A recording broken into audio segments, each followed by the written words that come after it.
Bienvenue dans la petite brune, et non pas la grosse brune. Bonsoir Antoine. Bonsoir, ça va? On est de retour dans la petite brune. Oui, on est de retour dans la petite brune, effectivement. Désolé du retard, on avait une petite urgence culinaire à terminer, en fait. Un soir de semaine, on est occupé quand même. C'est hein? ça, fait qu'on courait après notre temps, mais nous voici, nous voilà. D'abord, écoute... Tu portes un beau chandail? Oui, on le voit, on voit moyen. Car nerd. Oui, avec ni plus ni moins que la voiture dans laquelle on se trouve. Exactement. Merci d'ailleurs à Geoffroy qui me l'a offert. Chandail de Pacer. Je porterai le mien la semaine prochaine. On s'appellera pour ne pas le porter en même temps. C'est ça, exactement. Voilà. Bon, je sais qu'il fait super beau dehors, qu'il va peut-être avoir moins de monde ce soir. C'est correct. Écoutez-le en différé. Allez sur YouTube, ceux qui ne l'écoutent pas en direct ou sur ma page Facebook. Il y a aucun problème là. Il fait beau, mais surtout chaud. Ouais, il fait chaud, pas pire. Puis la Pacer est assez dépourvue de climatisation, tu as compris. On peut baisser les fenêtres, hein? Je pense à l'arrière, ça m'est impossible. Mais tu as des glaces de custode qui sont ouvrantes. Oui, oui, on sent toute une aération. Oui, OK. Ça sonne écho, là. Ah! Tu vois? C'est très écho. C'est pas parce que la petite fenêtre de côté est ouverte. Non, c'est ça. Alors... vas-y donc ta charade pour commencer. Ben oui, tout simplement. Alors, mon premier est le titre anglais d'une demoiselle, mon second est une planète, et mon tout est un coupé japonais. Bon, voilà. On y va dans la simplicité, je vais répéter quand même. Donc, mon premier est le titre anglais d'une demoiselle, mon second est une planète, et mon tout est un coupé japonais. Est-ce qu'on dit un petit coupé japonais? Ah, il n'est pas particulièrement petit. OK, parfait. Pas particulièrement grand non plus. Non, c'est ça. De format moyen. De format moyen. Salut à Alain, Luc, Pierre Junior, Luc Lanier qui est avec nous. Long time no see. Oui, on n'était pas là la semaine passée. On est dans un blitz, Germain et moi et plusieurs autres chroniqueurs automobiles d'essais parce que, bon, on est en pleine rédaction de nos livres respectifs.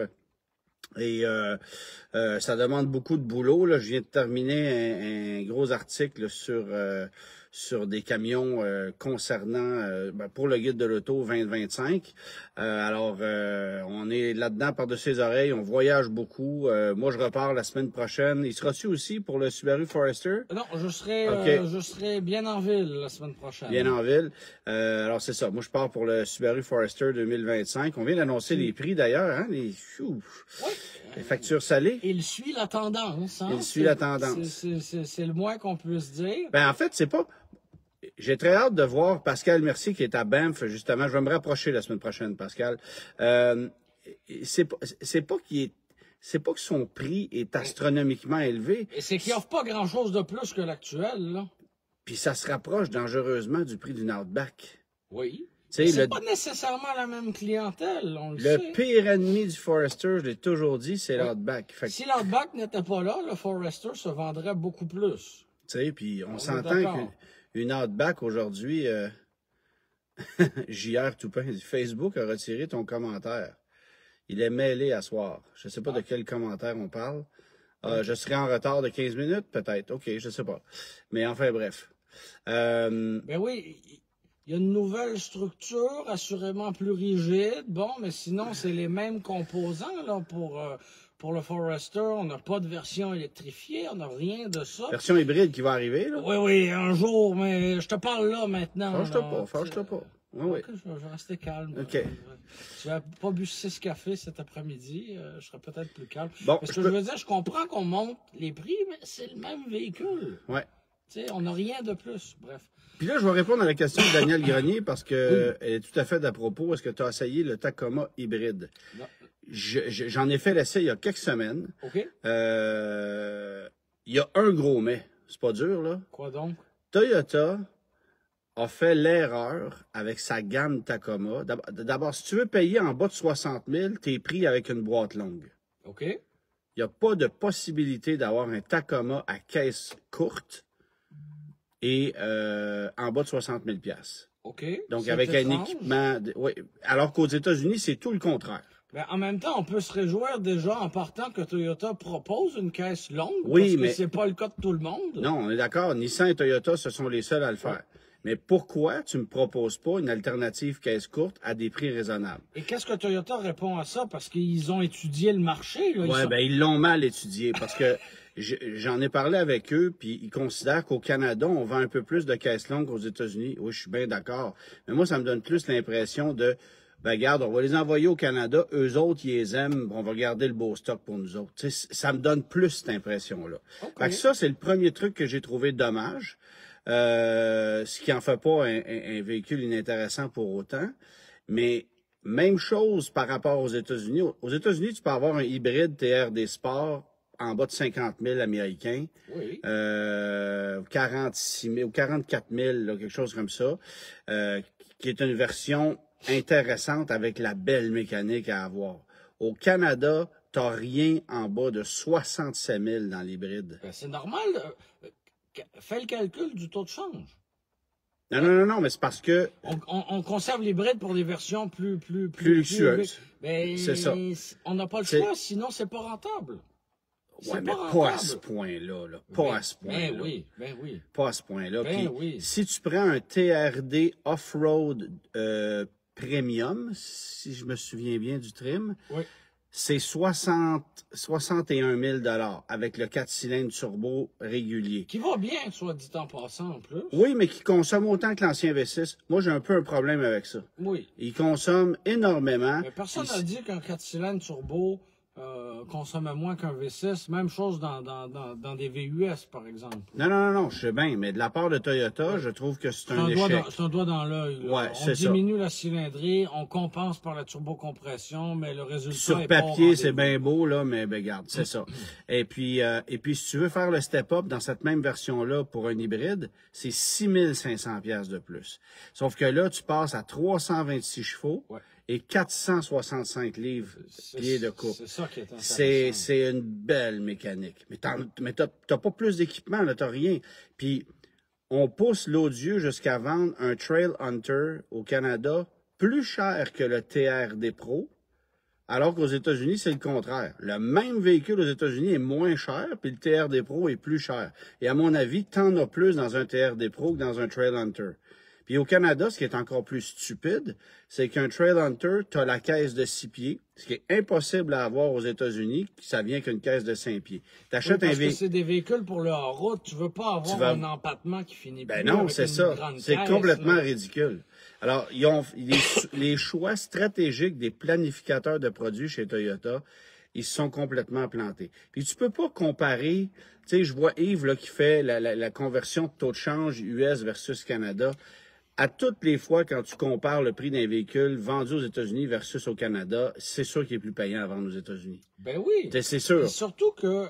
Puis ceux qui surtout qu'il est assemblé aux États-Unis, là. Ouais. Puis ceux qui essaient de faire l'exercice de vendre au Canada à l'équivalent des Américains, mais ça marche pas. C'est trop cher. C'est trop cher. Alors, il faut que tu mettes un peu... C'est plus rentable. Ah, mais ça le sera toujours. On le sait, là. Mais tu sais, je regardais cette semaine, tu vois, je mets à l'essai une Integra type S. Sacrée belle machine en passant. Oui. Mais c'est 51 600 US, puis c'est 55 995 canadiens. Où c'est tu penses qu'il y a mieux la vendre? Ben, aux États-Unis. Bon, fait qu'il y en a 400 pour le Canada. Il y a moins de couleurs qu'aux États-Unis. Il y a moins de configurations, mais ça en fait une voiture exclusive. Puis, je veux pas dire que c'est à prix raisonnable, mais t'en as quand même beaucoup pour ton argent. Ça reste une voiture compacte, là. Hein? Ouais, c'est une Civic, là. C'est une Civic, là. Puis c'est un sacré niveau de performance. Ah, vraiment. Puis ça va bien. C'est vraiment une machine équilibrée. C'est vivable au quotidien. Qu'une sépare. Ouais. C'est moins laid aussi, mais ça, c'est vraiment une question de goût, là. Ouais, en tout cas, rendu là. C'est moins tape à l'œil, en tout cas. Oui. Mais c'est ça. Donc, moi, c'est plus dans la planification de produits que j'ai de la misère chez Toyota avec le Tacoma que dans le produit lui-même. Bon, après ça, l'erreur que Toyota a fait, c'est d'oublier de mettre des places utilisables à l'arrière. Il n'y a pas d'espace. Si moi, je suis assis au volant, je suis pas capable de m'asseoir en arrière, dans le double cab, là. Oui, dans le la grande portes, cabine, là. C'est ça. Fait que ça, ils l'ont échappé complètement. On est mieux assis à l'avant que dans la précédente génération. On a mis toute la gomme de ce côté-là, mais on a oublié les places en arrière. Oui, c'est ça. Puis il n'y a plus d'extra câble comme il y avait avant. Il y en a aux États-Unis, mais les versions américaines, tu vois, ils n'ont même pas de siège arrière. Il y a un petit espace sans porte à battant, puis c'est tout. Fait que, tu sais, c'est pour mettre des outils. Ouais, c'est ça. OK. Et bonjour à mon amoureuse Catherine qui nous écoute dans le trafic. On la salue. Il y en avait un peu aujourd'hui du trafic. Yves, le chroniqueur à la circulation de Radio-Canada, disait que c'était une des pires journées de sa carrière. Puis c'est pas peu dire, il y a 40 ans de carrière. Ouais. Plus que ça. Puis une des pires journées, imagine. J'ai le feeling que ça ira pas en 100 mieux temps. En 100 mieux temps, ça. Ça on le sait pas. Là. Ouais, c'est ça. Fait que j'ai beaucoup aimé la mécanique hybride du Tacoma. Si vous faites l'erreur de goûter à ça, vous voudrez plus prendre le 2.4 turbo, ça c'est sûr. Mais ça coûte une fortune. Ça coûte vraiment cher. Ça risque de bien conserver sa valeur. Là. Des fois, on paie très cher pour un véhicule. Puis au bout d'un moment, on observe une dépréciation. Nomme-moi un pick-up intermédiaire qui déprécie énormément. Il n'y en a pas. T'sais, même un Frontier, ça garde sa valeur parce que ça coûte moins cher que les autres. Même s'il a augmenté. Et c'est très, très fiable. Oui, c'est super fiable. C'est le pick-up intermédiaire dont le coût de revient est le moins élevé à long terme. Il n'y a pas de techno. Il n'y a rien qui brise. L'entretien coûte rien. Les pièces sont raisonnables. C'est une vieille mécanique fiable. À l'exception du Tacoma hybride, j'ai pu conduire tous les pick-up intermédiaires dans les derniers mois, les dernières semaines. Même en ce moment, je suis assis dans un Ranger 2024. Pas là parce que je suis un peu dans une pacer, mais je l'ai conduit cette semaine. Et si j'étais acheteur pour vrai, pour m'en servir pour vrai, là, ce serait fort probablement un Frontier. Parce que la valeur que tu as pour le prix qu'on en demande et surtout la paix d'esprit, tu l'as dit, le coût de revient est faible. Tu n'auras pas de problème avec ça. Jamais. C'est très, très simple. Tu as un bon rouage 4x4. Je voudrais pas un autre que celui-là. Puis tout le monde rigole du vieux V6 puis tout ça, là. Mais tu sais quoi, au final, ça consomme pas bien plus que les autres. Ça va bien. C'est un moteur qui est doux, qui est souple, qui a pas autant de couple que les autres, OK, mais... Puis il remorque une petite affaire de moins que les autres. Mais à chaque fois qu'on parle, par exemple, d'un Colorado qui tire 5700 livres, entre toi et moi, Antoine, si tu devais remorquer, je ne te parle même pas de tous les jours, je te parle de toutes les semaines, 5700 livres. Mais c'est un Sierra, là. C'est pas un Colorado. T'achètes pas un petit pick-up, là. T'es rendu dans les ligues majeures. C'est ça. Fait que oui, on s'en vante dans la pub parce qu'il en est capable. Parfait. Mais en haut de ça, tu sais, en haut de 5 ou 6 000 livres, là, jamais. De toute façon, les freins suivront pas. Oui, c'est bien dit. Le problème, c'est tout le temps les freins. Moi, je me souviens d'avoir assez... Ben, écoute, j'avais remarqué il y a quelques années avec un Gladiator, la grosse brune sur une remorque. Fait que ça pesait 6600 livres, tout ça. Fait que le Gladiator, qui est capable techniquement sur papier de remorquer 7650 livres... Il y en avait plein ces baskets. Oublie ça, il n'y avait pas de frein. Et c'était le gros problème. Question rapide de Jonathan. Il veut acheter un Outlander 2024 PHEV Go. Super achat. Moi, j'adore ça. Normalement, les questions Mitsubishi me sont relayées, Antoine. Je vois que tu as perdu tes bonnes manières, là. Miguel dit, c'est sûr que Germain approuve. mais on a appris d'ailleurs que Mitsubishi allait revamper partiellement l'Outlander en 2025, mais juste la version à essence. Et le PHEV, ça sera en 2026. Fait qu'il n'y aura pas de changement cosmétique d'équipement pour 2025, ça reste pareil. Mais c'est un super bon achat, puis profitez-en tandis que les crédits sont encore là, parce que l'année prochaine... Quelques mois. C'est ça. Et ça, ce sera intéressant. Est-ce que les manufacturiers vont baisser les prix? Est-ce que on va simplement remarquer que l'écart va s'agrandir entre les versions à essence puis les versions hybrides rechargeables? Est-ce que finalement, il va être plus intéressant que jamais d'acheter un véhicule à essence financièrement? Je sais pas. Ce sera à voir. Tu sais, regarde, moi j'analyse beaucoup actuellement comment on vend les véhicules. Puis tu peux m'afficher un prix à 59 990 pour qu'il soit admissible au crédit. puis mettre un taux de financement à 8,49 après, alors que l'autre modèle à essence est à 3,99. Tu sais, il y en a des situations comme ça. L'Acura, que j'essaie cette semaine, je reviens à l'Integra. Je regardais sur le site d'Acura Canada. Tu veux financer une Integra, tu veux louer une Integra sur 4 ans, le taux est à 4,99. Tu veux louer une Type S, il est à 7,69. Ouais. Fait que c'est une autre façon. On va chercher du profit là, c'est évident. Ouais.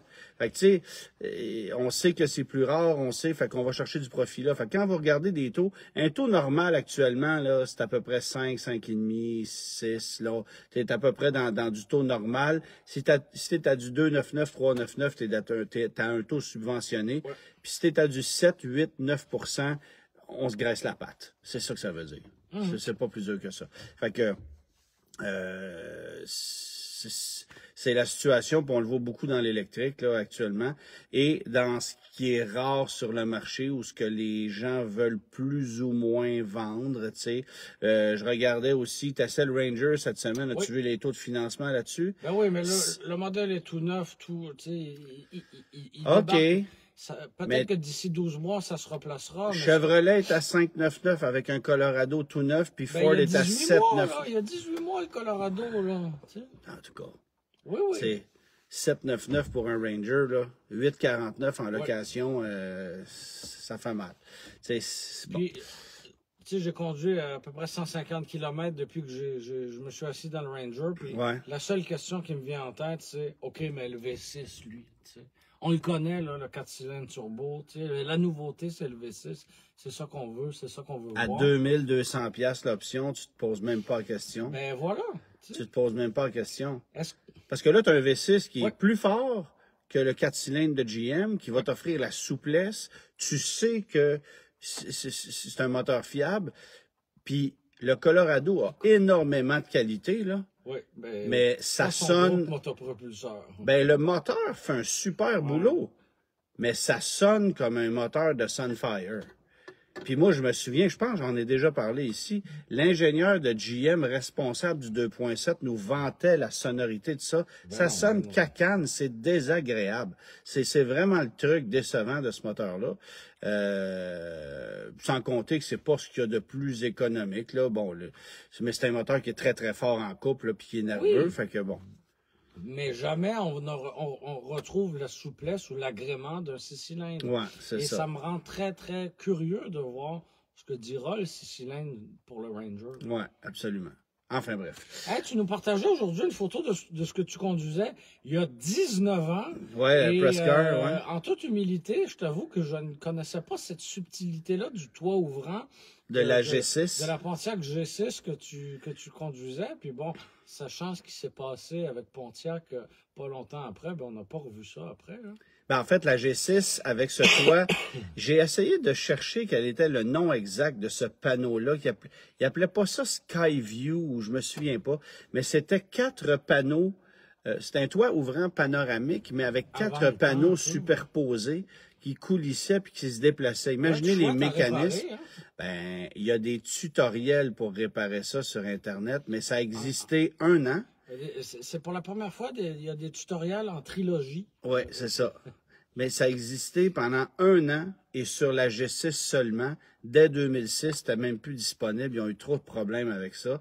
Fait qu'ils sont revenus avec un toit traditionnel, un panneau qui coulissait vers l'extérieur, puis c'est tout.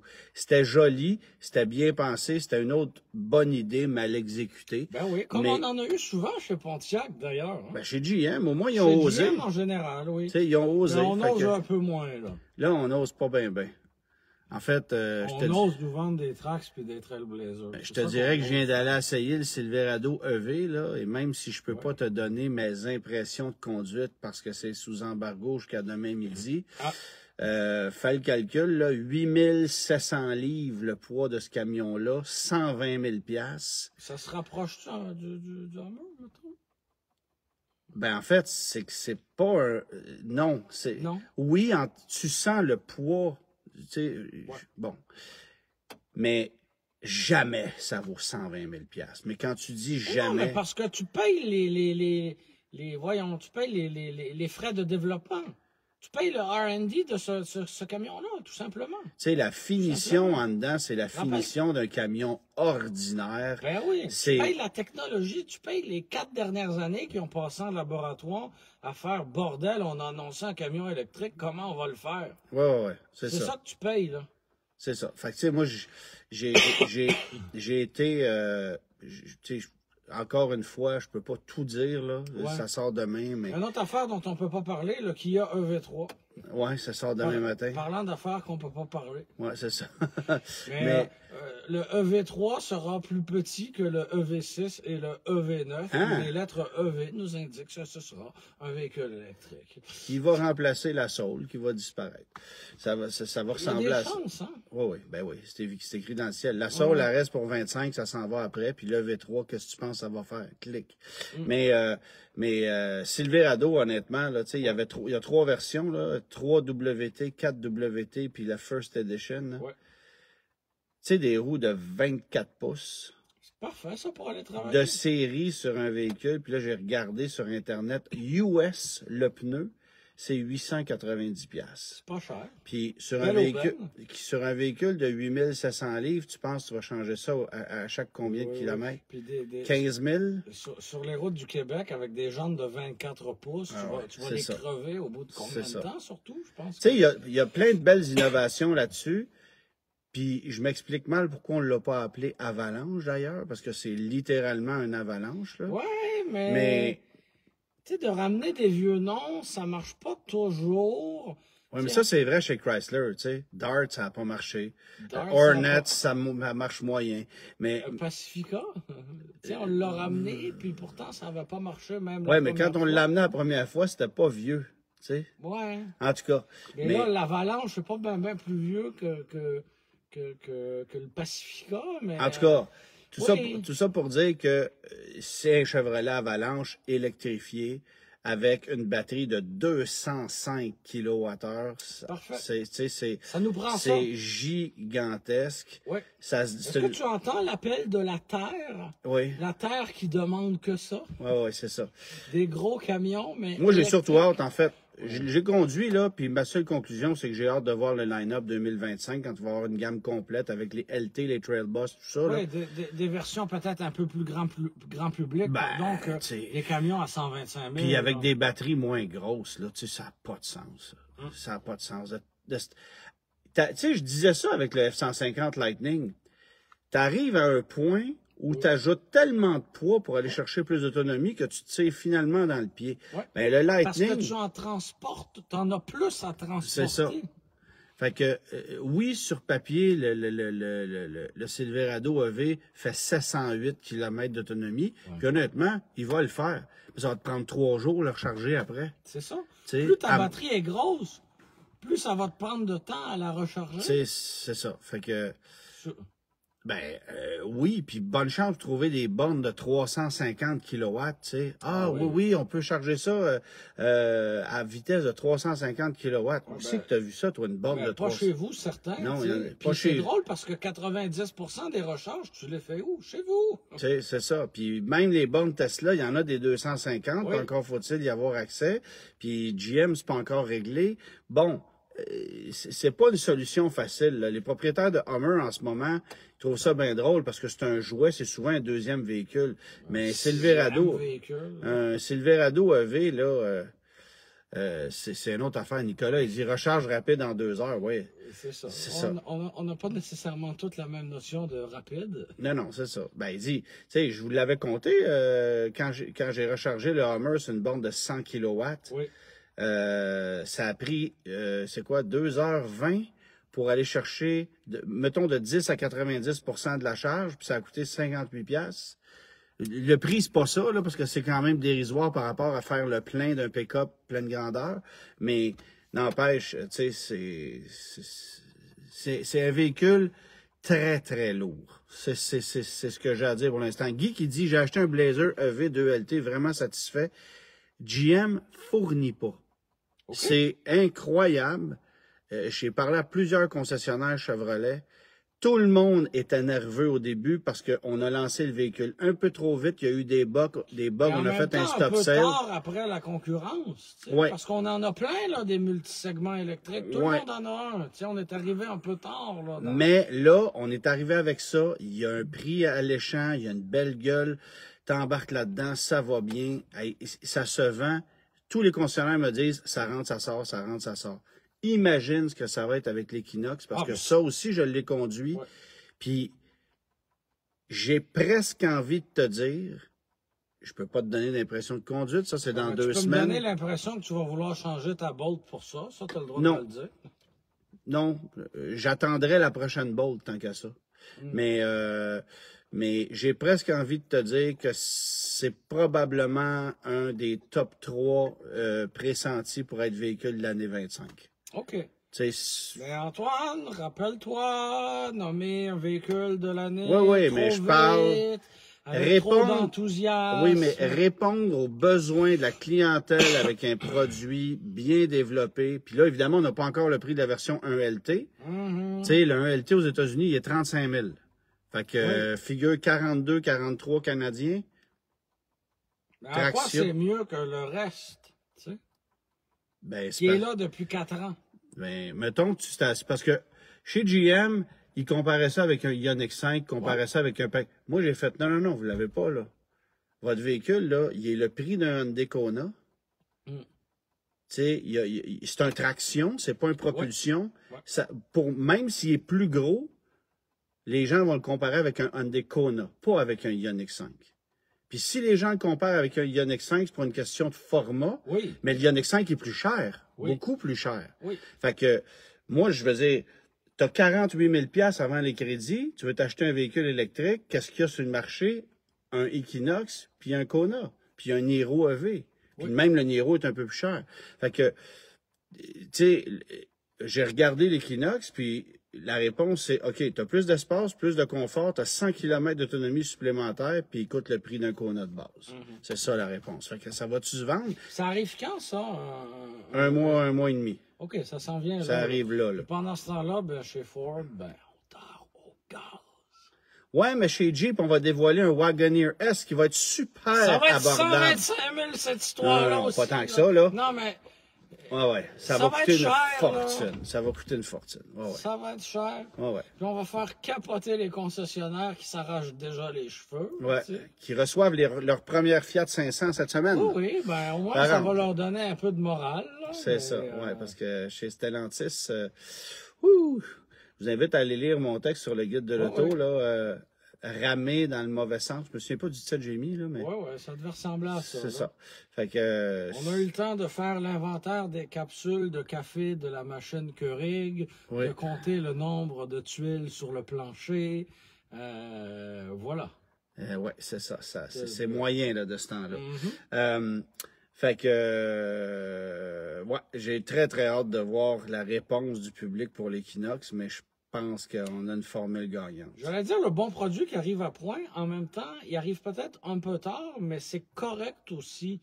Tu sais, le Blazer, moi, j'avais trouvé ça bien quand je l'avais conduit. J'avais été refroidi quand on avait vu l'arrêt de la vente après. Puis encore là, la seule chose que j'avais en tête en le conduisant, c'était OK, mais c'est l'Equinox qu'on veut. C'est l'Equinox qu'on veut voir, c'est l'Equinox. Fait que là, finalement, il finit par arriver. Tu sais, moi, le seul, en fait, parce que là, j'ai conduit l'Equinox EV. On va lancer aussi la version à essence d'ici peu. J'ai un peu de misère avec le fait que GM capitalise sur... OK, on a un Silverado, puis on a un Silverado EV, qui n'ont rien à voir l'un et l'autre. Tu as un Equinox essence, tu as un Equinox EV, ils n'ont rien à voir un et l'autre. Même chose pour les Blazers.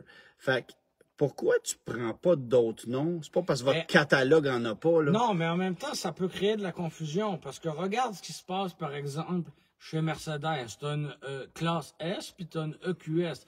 C'est la même affaire, mais c'est pas la même affaire. Il y a non, mais je te dis n'importe quoi, là. Tu sais, dans le catalogue, on en a des noms. Oui, mais c'est des véhicules qui ont la même, entre guillemets, vocation, mais un à gaz, un électrique. Fait que je pense que c'est finalement la bonne stratégie. Moi, je pense que c'est ça qu'on devrait faire. Ben, on pense comme ça chez Chevrolet. En fait, ce qu'on a dit, c'est on veut que le nom Equinox résonne dans la tête de tous ceux qui veulent un véhicule de ce format-là. Je suis pas contre, mais il y a de la confusion pareil, tu sais. Oui, parce que c'est pas le même véhicule, mais c'est pas grave, c'est le même format, sa technologie qui est différente. Et surtout, je pense que c'est la bonne idée. Les allergies me font perdre ma voix, je suis désolé. Mais je pense que c'est la bonne stratégie d'avoir, dans un même concessionnaire, une même marque, un même catalogue, un modèle à essence et un modèle électrique. Tu veux un ou l'autre, tu as les deux, tu as le choix. On n'impose rien à personne, tu as le choix. On va répondre à la question de Jean Viennot dans quelques instants, mais as-tu vu cette rumeur à l'effet que Ford voudrait amener une Mustang à 4 portes? Oui, ça m'a bien fait rire. C'est déjà fait! Il y en a déjà une, Mackie. Oui, mais... Ben oui. Est-ce que ça serait pas une réaction au retour de la Charger? En même temps, Jim Farley a dit non, ça n'arrivera pas, je sais pas quoi. T'sais. À suivre. T'sais, on peut bien avoir les rumeurs qu'on veut. Mais j'y crois un peu. On n'a pas le choix. On n'a pas le choix d'essayer de trouver une alternative à la Mustang traditionnelle qu'on vend aux baby boomers. À un moment donné, ils vont arrêter d'en acheter des chars. Il va falloir continuer d'avoir de la clientèle. Fait, en même temps, est-ce que tu vas faire une berline, je sais pas, en coupé non, sport, mais une voiture sport 4 portes. Chez Dodge, on l'a compris depuis 2005 que ça marche. Là. Fait, on arriverait juste 20 ans plus tard chez Ford. C'est pas si pire comme délai. Pas si pire. Mais il y aurait une logique puis une certaine idée pour réinventer. Parce que... Appelle-la juste pas Mustang, s'il te plaît.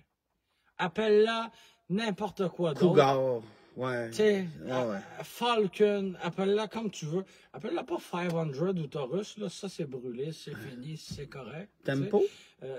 Non, puis contour non plus. Non. Tu peux le contourner, celui-là. Mais une berline sportive, OK, d'accord, vendue, appelle pas ça Mustang. Probe, en tout cas. Non, appelle-la pas Mustang. Jeffrey, il dit Pony. Non, c'est Steve qui dit Pony. Ben, tu sais, pourquoi pas? Ouais, c'est ça. Un Ford Pony. OK, ça, je l'achète. Capri, même, pourquoi pas? Parce que l'idée est pas folle. Granada, non. Non, Granada, ouais, c'est ça. Mais l'idée... Maraudeur! Oh, ouais, mais ça, c'est... Tient... Ouais, mais oui, c'est Mercury. C'est pas grave, là. On tient quelque chose. Parce que là, tu peux pas appeler ça Mustang. Hey, écoute, si on mis le nom Mustang sur un Mackie, on s'entend-tu que... Ben non, là, c'est assez. Ma patience a des limites. Je suis en faveur d'une voiture à 4 portes, sportive, qu'elle soit électrique, 4 cylindres biturbo ou V8, peu importe ce que tu veux. D'accord. Mais là, non, pas... Thunderbird, ouais. Ben, tu vois, Thunderbird, on a déjà eu des 4 portes. On essaie de l'oublier, mais on en a déjà eu. C'était pas la plus belle période des Thunderbird. On est totalement d'accord. Ouais, c'est ça. Bon, on va répondre à la question de, j'oublie le nom, qui se posait, qui se demandait ce qu'on pensait de la Fiat 500 électrique. Oui. Ça débarque cette semaine. Oui. 240 km d'autonomie, Ça roule très bien. C'est le fun en ville. Ah, 227, oui, OK. Oui.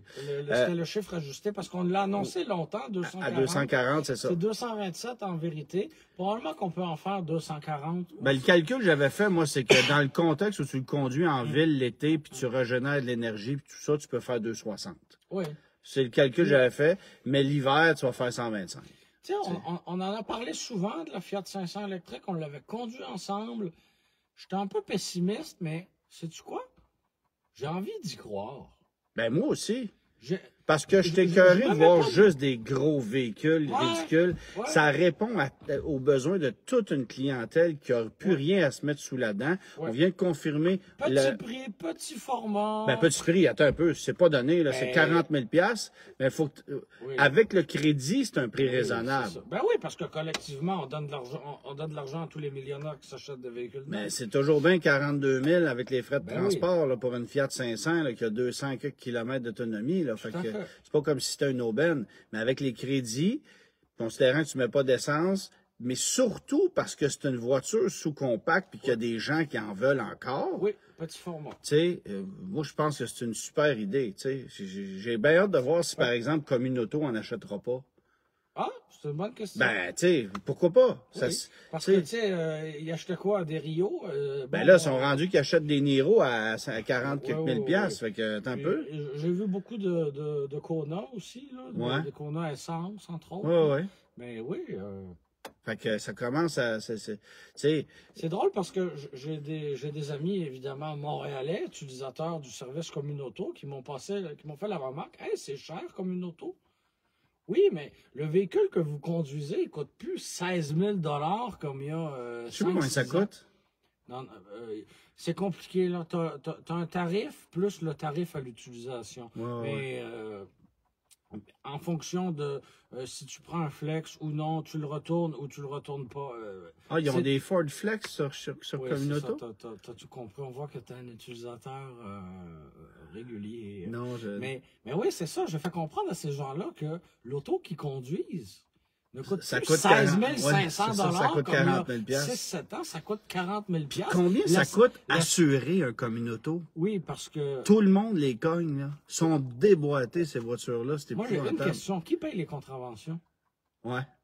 Parce que, toi, tu sais, en ville, là, il faut changer ça de côté de rue à tous les jours. Mais si tu le stationnes du bon côté puis qu'elle n'est pas empruntée jusqu'au lendemain, qu'est-ce que tu fais? Plein de questions, pas de réponse. Bref, on continue. Hey, on a un plan, on n'a rien suivi. On est vraiment en feu à soir. On est vraiment en feu. Il paraît que ça faisait longtemps. Oui, c'est ça. Bon, parlons rapidement de la nouvelle Civic hybride, 200 chevaux, deux moteurs électriques. C'est combien de chevaux une Civic ici, Antoine? 200. Donc là, tu as une hybride aussi puissante avec plus de couple. Oui. Mais une CVT, pas une boîte 6 vitesses. Je comprends, là, mais... Oui. Mais non, mais... Ça nous prouve que ils vont avoir 4 versions de l'hybride, puis ils vont l'avoir en berline puis en hatchback. Fait que, tu sais, le tour est joué, puis ils disent plus de 40% des ventes de Civic vont se faire dans l'hybride, ce qui veut dire qu'ils ciblent déjà à vendre une majorité d'hybrides dès l'année suivante.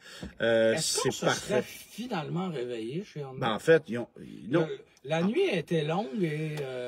Moi, là, j'ai cette impression-là. On a regardé le monde aller, là. On a regardé la folie des électriques. On a dit, nous autres, là, on n'embarque pas là-dedans. Vous en voulez un électrique parfait, on va signer un deal avec GM, vous allez l'avoir, là. Puis en attendant, on va prendre le temps de développer notre électrique comme du monde, puis on va arriver avec des produits que les gens veulent.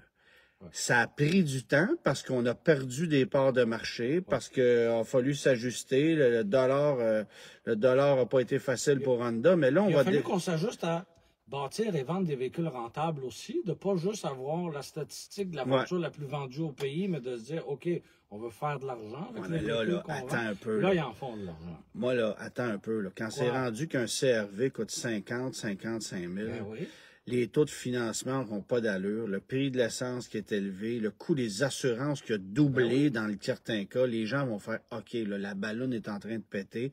Moi, je reviens à une voiture plus rationnelle. » Fait que check bien les ventes de Corolla, de Civic, de Sentra, de petites voitures comme ça, revenir à ce qu'elles devaient être. Je te dis pas que les gens vont accepter de délaisser massivement le VUS pour revenir à une berline, mais on va réduire les ardeurs. Là. En anglais, ils disent, Antoine, « Mark my words », OK? Je vais me transformer en Pierre-Yves McSween l'instant de 30 secondes. Promis, ce sera pas long. OK.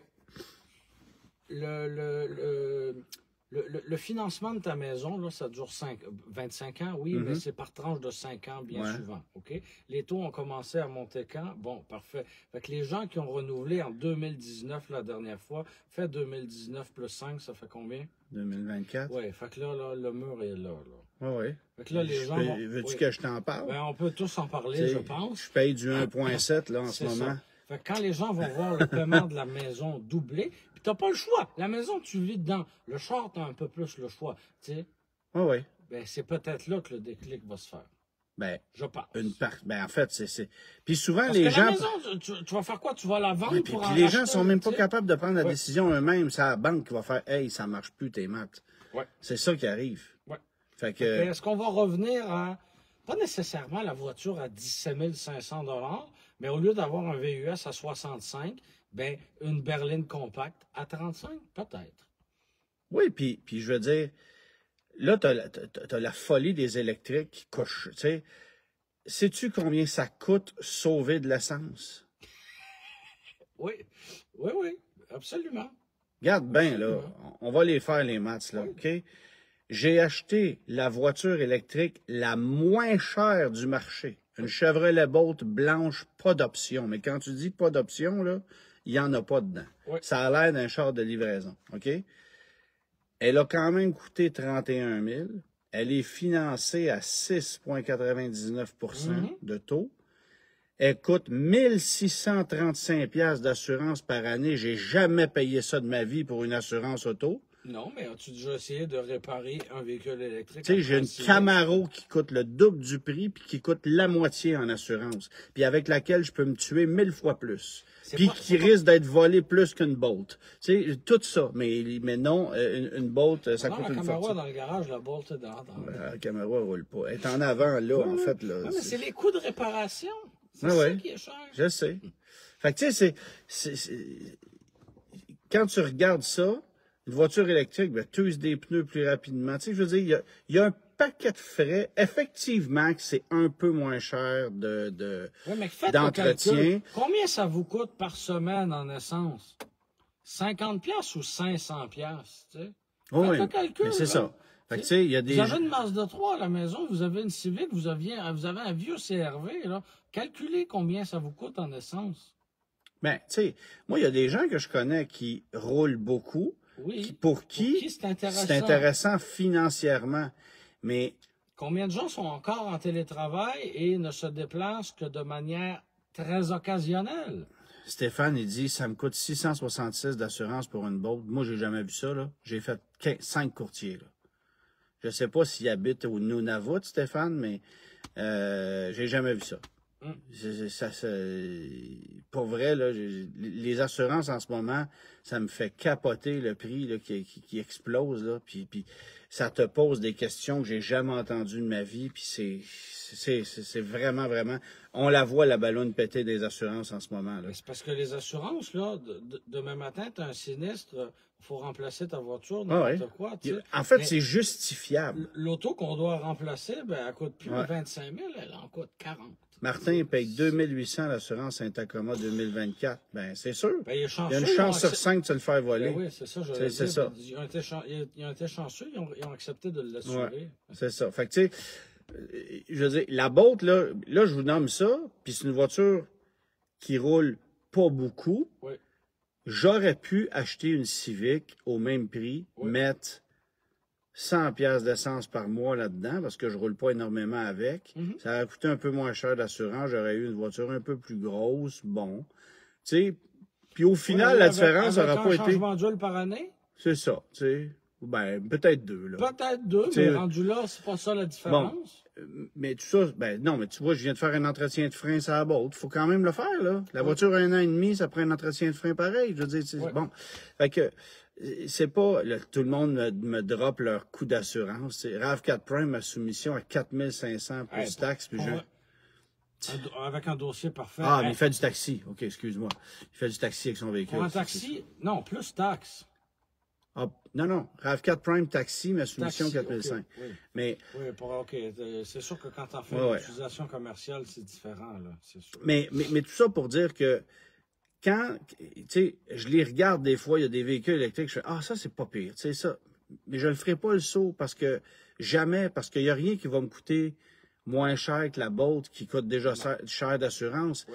Puis, il y a beaucoup trop de gens. Ah oui, mais j'ai le droit à un rabais du constructeur. Regarde, le char, il est trop cher. Faut mettre un rabais dessus pour que la clientèle le veuille. Puis, la preuve, c'est, écoute, j'ai fait des maths aujourd'hui. On a vendu à peu près 620 000 véhicules en Ontario l'année passée. OK. De ce nombre, 50 000 étaient électrifiés, donc hybrides rechargeables ou électriques. Ça représentait quelque chose comme 7,5 %, là, une affaire de même, 8 %. Au Québec, on a vendu 370 000 véhicules. Oui. Là, les chiffres sont peut-être pas exacts, mais autour d'eux. Puis on a acheté 78 000 véhicules électriques ou hybrides rechargeables, donc 19,5 %. Est-ce que c'est parce qu'on a le cœur sur la main? Non. Ben non, c'est parce que collectivement, on les finance à côté. On donne 5 000 $ de plus qu'en Ontario. Ben La oui. réponse n'est pas plus compliquée que ça. Parce que les acheteurs du Québec sont même plus pragmatiques, achètent moins de luxe qu'en Ontario, c'est pas le même, tu sais. Mais tout ça pour dire, on revient à la Civic hybride, puis c'est drôle parce que Christian dit, ouais, venez donc votre Civic. C'est une longue parenthèse. C'est ça. La Civic hybride, Ouais. à 35 000, qui va faire... On a-tu son prix? Non. Ça va se vendre 35, là. Ouais. Bon. À 35 000, qui va faire 4 litres et demi au 100, qui va être confortable, qui va avoir une belle puissance, qui va être le fun à conduire, plus qu'une Corolla, forcément. C'est ce que j'allais dire, parce que là, l'information est sortie hier ou avant-hier. Bon, parfait. Tout le monde s'est bien emballé, bien excité avec ça. Moi, j'ai juste envie de dire, ben la Corolla, elle existe déjà en version hybride Oui. plusieurs années. Puis 4 roues motrices. Puis 4 roues motrices, là, pour ce que ça vaut. Ouais. Mais oui, la Civic risque d'être drôlement plus fun à conduire que la Corolla. Puis là, ils l'ont relooké, ça fait du bien. Oui. Mais moi, la seule question que je pose, c'est que j'ai lu qu'il y avait 2 moteurs électriques. Oui. Est-ce que ça veut dire que c'est une 4 roues? Ça, je ne le sais pas. Pas ingénieur mécanique ni électrique, mais, Ben non, mais effectivement, 2 moteurs électriques. tu sais, un CR-V a 2 moteurs électriques Oui. parce que c'est un 4 roues motrices. Oui. L'Accord a un moteur électrique. Oui. Et elle n'est pas 4 roues motrices. Fait que la Civic a 2 moteurs électriques. Moi, est-ce qu'on va faire une Civic 4 roues motrices? Bref, on va en savoir un peu plus dans les prochaines semaines. C'est curieux. Ouais, c'est ça. Fait que, à suivre. Tantôt, tu parlais de Honda qui disait qu'on s'était peut-être pas emballé comme les autres avec la folie de débarquer à tout prix avec un véhicule électrique. Est-ce que chez Volkswagen, on s'est assis autour de la table de conférence puis on s'est dit, si on prenait notre gaz égal puis on y allait pas trop vite finalement... Avant que tu ailles là, oui? peut-être juste un mot pour souligner que Honda amène aussi sur le tard un produit qui va peut-être faire du bien à Acura, c'est le ADX. Oui. Ça arrive quand, ça? Très prochainement. Ah oui, déjà. Automne, là, ça va ressembler encore, là, ça arrive 15 ans trop tard. Oui, ça arrive trop tard, mais de ce que je comprends, c'est un HRV de luxe avec le moteur de l'Integra. OK. Fait que ça risque de cogner aux portes un peu plus. Tu sais, je l'ai pas vu. Ouais. Je sais pas ce à quoi ça va ressembler, mais ça va faire du bien. C'est ça. Si tu l'as pas vu, ça veut dire que ça va arriver en concession dans un an. Ah, mais ça arrive chez les concessionnaires janvier. Ben, c'est ça. Mais on va le voir, on va le dévoiler à la fin de l'été, début de l'automne. En tout cas, bref. T'allais dire sur Volkswagen. Ben oui, c'est ça. Peut-être que chez Volkswagen, on s'est dit, si on y allait peut-être un peu plus mollo. On nous avait promis la Volkswagen ID7, donc une berline 100% électrique d'ici la fin de l'année. Et là, on nous a dit... ça va peut-être être un peu plus long. Ça va peut-être être un peu plus long. Puis pour le moment, on n'a pas plus de détails à vous dire. Puis on vous en reparle ou pas. Parce qu'on dirait que j'ai comme l'impression que ça arrivera peut-être pas finalement. Ou peut-être pas au Canada. Des berlines, là, ça intéresse qui au Canada? Ah non. Des voitures, là. Surtout dans l'intermédiaire comme ça. Tu sais, les compacts, oui, encore, mais dans l'intermédiaire au Canada, c'est dur. Là. La volonté... Remarque, oui. Hyundai vend pas mal d'Ioniq 6. Ben oui, parce que c'est électrique, ça se passe plutôt bien, on n'a pas trop de concurrents, on ramasse l'overflow du Ioniq 5, c'est correct, c'est correct. Mais dans la mesure où on a des ID4 en stock dans les concessionnaires, qui va acheter au Canada une ID7 qui va être plus chère et moins rentable pour le manufacturier? Parce que la ID7 est faite en Allemagne. Ouais. Fait que... Finalement, est-ce que ça deviendrait une ID7? Oh, peut-être qu'elle pourrait décéder avant même d'arriver, de naître en ce qui nous concerne. Exact. Merci à Monsieur Labelle pour les étoiles. Je sais pas c'est quoi son prénom, Marc-André, j'imagine. Peut-être qu'on a ajusté le tir chez Volkswagen. Peut-être, absolument. Ce sera... Patrick qui demande est-ce qu'on va avoir la nouvelle Mazda 6. En tout cas, le concept berline qu'on a dévoilé chez Mazda, il est magnifique. Là, après ça, est-ce que ça va arriver? Bonne question. On n'a aucun détail là-dessus. Aucun détail. Tu voulais nous parler du fait que les consommateurs doivent peut-être un peu faire leur part quand ils magasinent. Le mot à retenir, faites vos devoirs. Ouais. Vous êtes des adultes, vous payez le véhicule, vous le conduisez à tous les jours. Faites donc vos devoirs.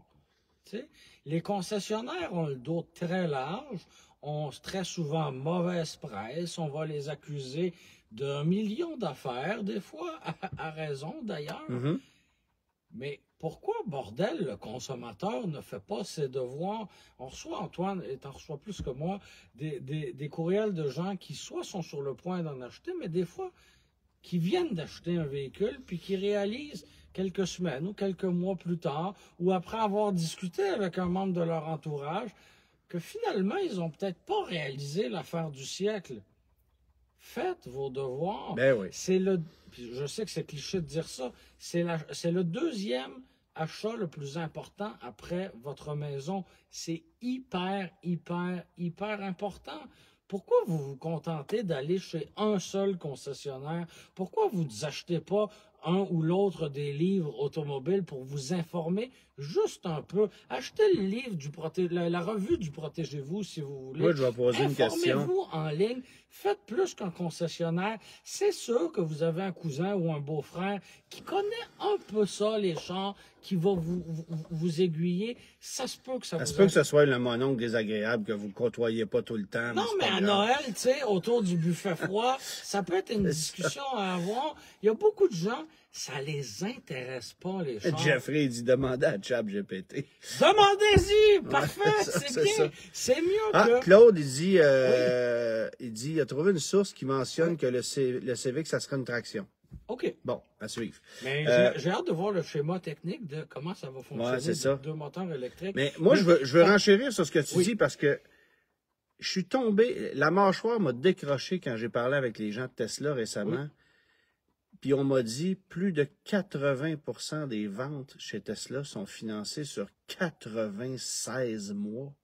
Mais tu vois, ça, c'est encore... Mais veux-tu m'expliquer qu'est-ce qui se passe dans la tête des gens pour acheter une Tesla de 70 000 $ financée sur 8 ans? Voyons donc. Ben non, moi, financer une auto sur plus de 5 ans, j'ai mal au cœur. Puis ceux qui suivent mes capsules, vous avez vu que je mets les paiements toujours sur un 72 mois. Il y a des gens qui me posent la question pourquoi d'ailleurs. En fait, le calcul mathématique que j'ai fait, c'est le suivant, c'est que c'est le maximum finançable, le terme maximal finançable où tu ne te retrouveras pas rapidement en équité négative.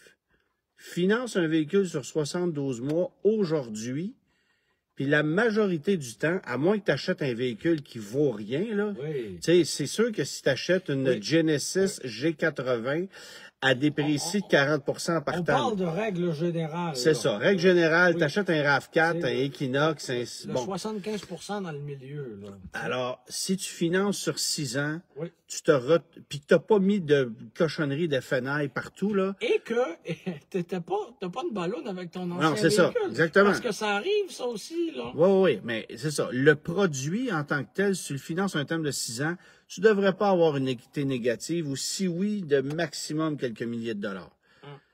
Quand tu commences à tomber dans du 84 mois, là, ça fait mal. Mais là, 96. Mais 96, c'est épouvantable. Le prix des véhicules a explosé. Est-ce que les salaires des Canadiens, des Québécois ont augmenté tant que ça? Non. Les gens vont vouloir continuer d'acheter des véhicules. On va faire quoi? On va juste étirer la durée du financement. Puis Phil, il pose la question, il dit pourquoi tu ne donnes pas les prix plutôt sur un 48, un 60 mois?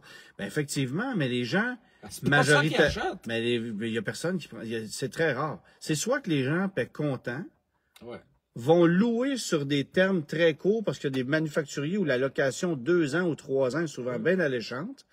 Mais, pardon, du financement 48 mois, là, il n'y en a pas tant que ça. Les gens... Imagine financer 70 000 sur 48 mois, là. Ah, Je sais pas quel salaire tu fais pour te payer ça, là. Oui, c'est ça. Ça coûte une fortune. Ça coûte vraiment une fortune. Fait que, tu sais, c'est... Mais... Puis Serge, il dit, il ne faut pas dépasser 4 ou 5 ans. Moi, je suis d'accord que la limite tolérable, c'est 5 ans. Je suis pas confortable sur un financement de plus de 5 ans. Mais le 6 ans, je le donne parce qu'encore là, tu te mets pas dans la merde. Jeffrey amène un point très intéressant, le fournisseur du T-shirt. Dans l'univers du véhicule récréatif, là, bateau, 4 roues, motomarine, motoneige, etc., 120 mois. Est-ce qu'on va voir ça dans l'automobile un jour?